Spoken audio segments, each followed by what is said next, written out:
Hola, bienvenidos. Aquí comienza Canal Porteño. Regresamos al Museo del Humor para desarrollar un poco más la historia del Museo del Humor con sus caricaturas y también un poco de historia. Escuchamos ya mismo a sus oradores aquí en Canal Porteño.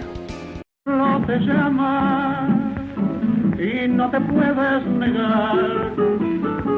Él necesita tu amparo, criollo mojón de quebracho, plantado siempre a lo macho en el campo radical. Desde el suburbio al asfalto, mil voces claman y lloran, todas las almas te adoran y quieren verte feliz, viejo, sencillo y valiente, para los pobres guarida, del juego entero la vida, serás gloria del país. Tendiste a todos la mano, siempre diste el sacrificio, nadie te pidió un servicio que lo supieras negar. Si de puro generoso y demostrar tanto celo fue tu único consuelo el tener algo que dar. Mañana cuando en las urnas suenen las dianas triunfales y los votos radicales, las demás listas se arrollen, bien al tope las banderas y en alto los estandartes gritarán por todas partes: ¡viva Hipólito Yrigoyen! Hola, buenas tardes a todos. Les agradezco la presencia de ustedes acá en el Museo del Humor.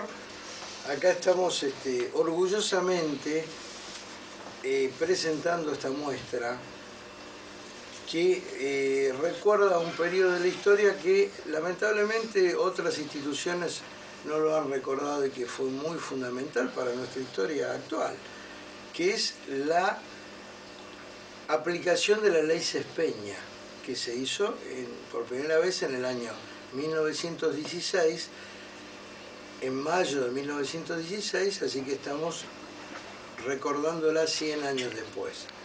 Consideramos que es un hecho importantísimo, porque eso fue la primera vez que el pueblo directamente elige a uno de sus gobernantes, porque hasta ese momento los sistemas eran otros, democráticos también, pero otros en el cual se excluía a una gran cantidad de la población. Entonces, consideramos oportuno acá, motivado fundamentalmente por el Instituto Nacional Yrigoyeniano, y también tuvo participación el Instituto Nueva Mayoría, de rememorar esto, y consideramos que lo mejor fue a través de las publicaciones de la época que representan la realidad que se vivía en ese momento. Cuando uno escribe la historia, escribe lo que piensa que pasó, pero cuando uno ve la historia a través de las ilustraciones, es la realidad de lo que estaba pasando en ese momento expresada por los diferentes medios. Así que esto lo consideramos muy importante. La charla de hoy va a ser específicamente de los ilustradores, que en ese momento eran maravillosa la cantidad y calidad de gente que había, sobre todo gente, muchos eran de origen español y de origen italiano,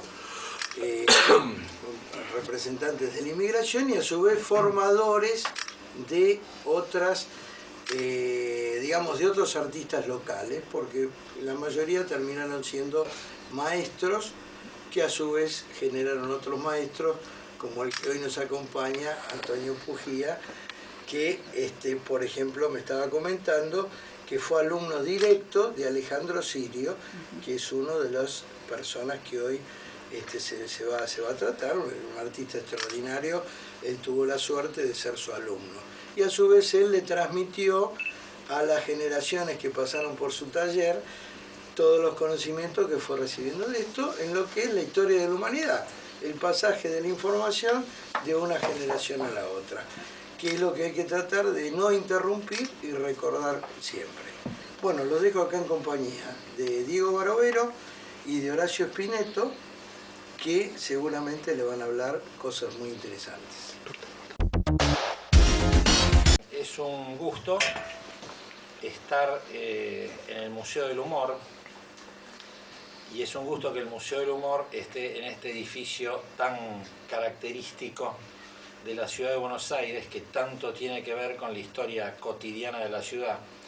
Una magnífica obra del arquitecto austrohúngaro Andrés Kalnay, que como todos saben fue la famosa Múnich de Costanera.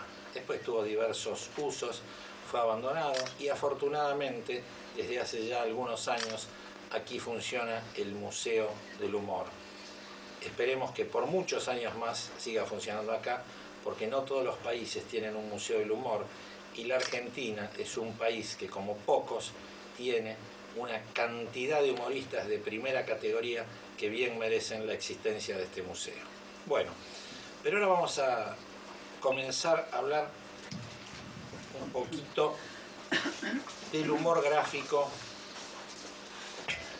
aquí en nuestro país. Y habría que empezar diciendo ¡Viva el rey! ¿Qué es eso? Un burro muy claramente dibujado gritaba ¡Viva el rey! ¿Quién era el rey en ese entonces? Era Fernando VII, y el burro estaba dibujado en el año 1806. Mucha gente de la época pensó que ese burro gritando era la ofensa absoluta para el monarca. Otros pensaban de otra manera que era una hilarante, jocosa observación, certera y aguda, del descontento que existía en esa época por estas tierras. Bueno, ahí tenemos el más antiguo antecedente de humor gráfico en nuestra tierra. Se le atribuye la autoría al sacerdote Francisco de Paula Castañeda. Francisco de Paula Castañeda fue autor, luego de la Revolución de Mayo, de varios y notables periódicos de carácter costumbrista y polémico. Voy a mencionar solo uno que ya con el nombre ya uno se imagina. Se llamaba El Desengañador Gauchi Político. O sea que ahí ya el nombre está dando una intención muy clara. Empiezan a aparecer los dibujos, el humor gráfico a través de caricaturas. ¿Qué es la caricatura?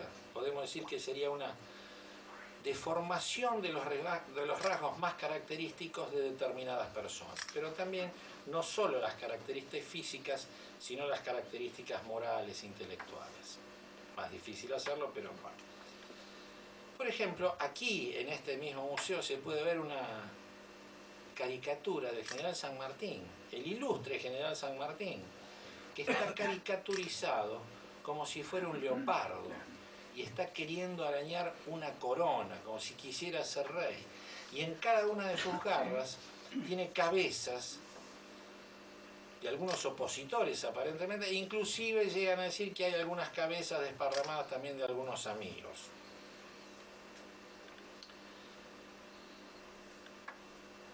El animal es utilizado para caricaturizar a los personajes. Ya dijimos, el burro que está gritándole al rey, que sería el pueblo, ese burro. San Martín hecho un leopardo. Rosas fue caricaturizado como un toro, precisamente allá con el bloqueo anglosajón. O sea, anglo-francés, perdón. Siempre estuvo el animal tomado para, de alguna manera, ridiculizar. Si nosotros nos venimos más acá, ya después llegaremos, el caso del prestigioso y famoso dibujante Colombres Landru, él achanchó a Álvaro de Sogaray.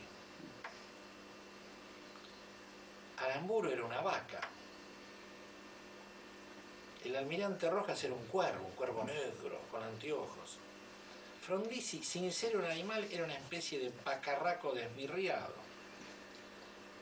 La pifia era una, lamentablemente, que después se arrepintió públicamente cuando al magnífico presidente Arturo Umberto Illia lo transforma en una tortuga.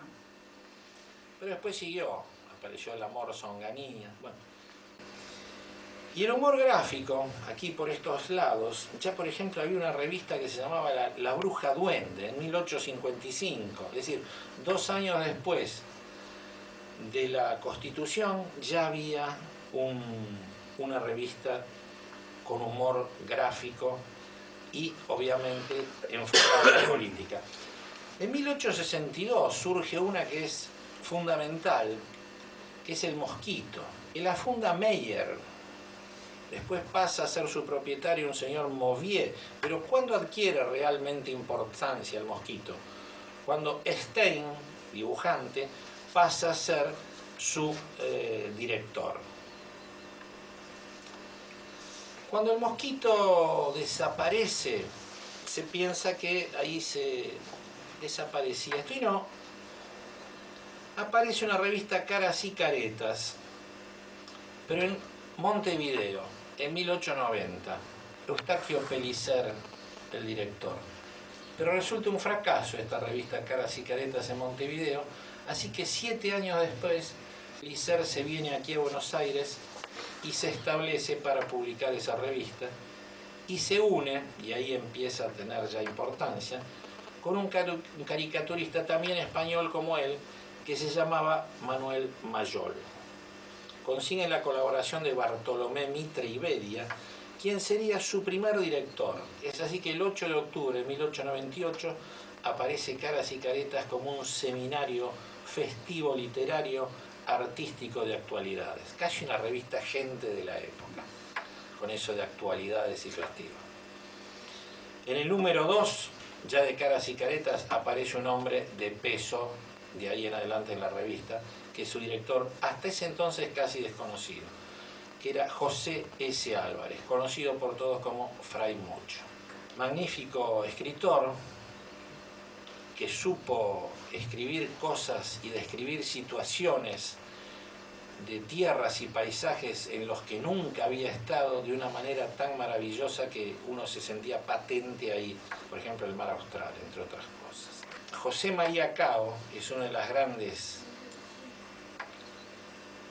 grandes triunfos que tiene Caras y Caretas, porque es considerado el dibujante humorístico más importante de fines del siglo XIX y primera parte del siglo XX. La cantidad de dibujantes que van pasando por esas revistas es lo que ya mencionamos al principio, porque es fundamental e imprescindible que exista un museo del humor aquí en la Ciudad de Buenos Aires, en la República Argentina. Caras y Caretas, Fray Mocho, Pebete, Plus Ultra, Revista Popular. Se enriquecían, pero básicamente lo más importante que tenían era la labor y la obra de estos dibujantes, que eran en muchos casos verdaderos artistas plásticos. Hay quien se anima a decir que si se comparan las épocas, principios del siglo XX, eran mucho más valiosos los dibujantes del humor gráfico que los mismos pintores que había acá. Es una teoría que sostiene algunos que es interesante para tratar. De hecho hay algunos, como Juan Carlos Alonso, que era un pintor extraordinario. Pero pensemos, por ejemplo, Alejandro Sirio. Alejandro Sirio es el seudónimo de Nicanor Balbino Álvarez Díaz, que había nacido en Oviedo, Asturias, en 1890 y bueno, fallece en Buenos Aires en 1953. Fue un genial dibujante autodidacta y que desarrolló su obra tanto en España como en la Argentina, y está considerado como uno de los representantes gráficos de la época de oro de la prensa ilustrada. basta con recordar la exposición que hace un par de años Lolo Amengual organizó en el Museo Nacional de Bellas Artes para tener idea de qué se trata. Seguramente todos los conocen, pero Alejandro Sirio llegó aquí a Buenos Aires siendo muy joven, con una mano atrás y otra adelante, no sabía qué hacer y se metió en una tienda a ver si le daban trabajo de dependiente o algo. Bueno, y uno de los jefes ahí en la tienda se dio cuenta, mientras los veía escribir, que tenía una letra muy linda. Entonces le empezaron que escribiera ofertas, trajes a tanto y esas cosas. Y un día pasa el director de la revista Caras y Caretas y le llama la atención ver esos grafismos, esas letras tan magníficamente dibujadas. Entonces entra y pregunta: ¿quién es esto? Un muchacho español que hay acá. ¿Lo puedo ver? Sí. Bueno, y entonces, ¿usted hace esto? Sí. Y dibuja ahí, me gusta algo. ¿Cuánto le pagan acá? 3 pesos. ¿No quiere venir a ser dibujante por 6 en Caras y Caretas? Bueno, y ahí empieza la historia de este dibujante extraordinario que ya veremos ahora luego. Alejandro Sirio. Juan Carlos Alonso, otro español. Nació en Ferrol, Galicia, en 1886 y muerto en Buenos Aires en 1945. Fue un caricaturista y pintor extraordinario. A los 13 años se vino de España, como tantos otros inmigrantes que se venían siendo tan jóvenes solos, porque en su pueblo natal de Galicia los padres querían que fuera o militar o cura, y algunos se rebelaban y se venían para estas tierras. Entró como cadete a Caras y Caretas y bueno, y pronto llegó rápidamente a la redacción como caricaturista. También se dedicó con mucho éxito a la ilustración y al afiche. Bueno, ahí ya familiarmente había genes de artistas, porque es el padre del magnífico pintor Raúl Alonso, no Carlos Alonso, Raúl Alonso, un magnífico pintor. Bueno, no todos eran españoles. Julio Málaga Grenet, un peruano finísimo, extraordinario, que nació en Perú, en Arequipa, en 1886 y fallece también en Arequipa en 1963. Llegó a la ciudad de Buenos Aires. 3 años después de haber llegado ya era director de arte de Caras y Caretas. Allí se formó en ese momento una nueva generación de dibujantes, entre los que se pueden nombrar a Juan Carlos Huergo, Alejandro Sirio, que ya mencionamos, Víctor Valdivia, otro dibujante extraordinario, Federico Rivas, Mirko también firmaba, Luis Macaya, Ramón Caballé. Bueno, Julio Málaga Grenet también colaboró en la Revista Popular. Pedro de Rojas, otro español, otro estilo. Había nacido en Sevilla en 1873 y muere en Buenos Aires en el 47. Trabajó como dibujante en casi todas las revistas que había en Buenos Aires por esos tiempos. En 1903 obtuvo el primer premio de caricaturista en su patria, en España. Y cuando se radica en Buenos Aires, fue el autor de las primeras historietas argentinas editadas en Caras y Caretas.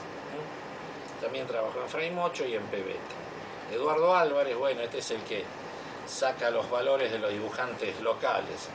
Extraordinario dibujante, Buenos Aires 1892-1967.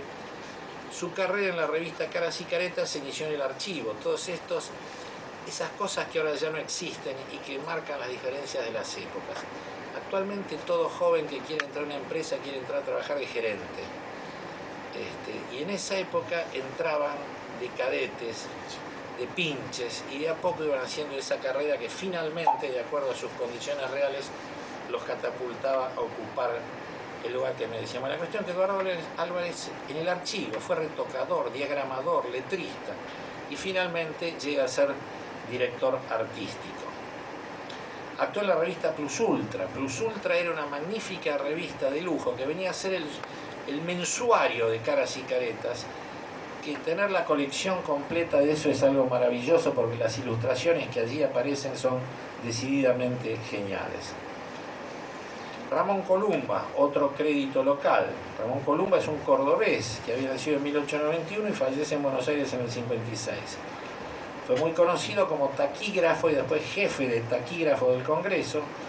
A partir de esa posibilidad de ese trabajo, es el autor de magnífico libro que se llama El Congreso que he visto, que primero eran 2 tomos, después hizo un tomo único, donde representa, dibuja, demuestra su especial afecto por algunos personajes y a otros le da un poco más. A don Hipólito suele darle. Y bueno, hasta el 22 trabaja en Caras y Caretas. Y a partir del 22 crea su propia revista Páginas de Columba, una revista magnífica. Trabajó en el Tony, la primera revista de historietas ya total de la Argentina, y fue una de las primeras del mundo. Y también trabajó en Intervalo, Fantasía, que vamos a ver un poco más. Víctor Valdivia, un boliviano extraordinario. Nació en Potosí en 1897 y falleció en Buenos Aires en 1967. Y nosotros hasta aquí llegamos en esta emisión del día de hoy, de aquí de Canal Porteño, y te invitamos a nuestra próxima emisión para estar compartiendo la segunda parte del Museo del Humor. Hasta entonces y muchas gracias.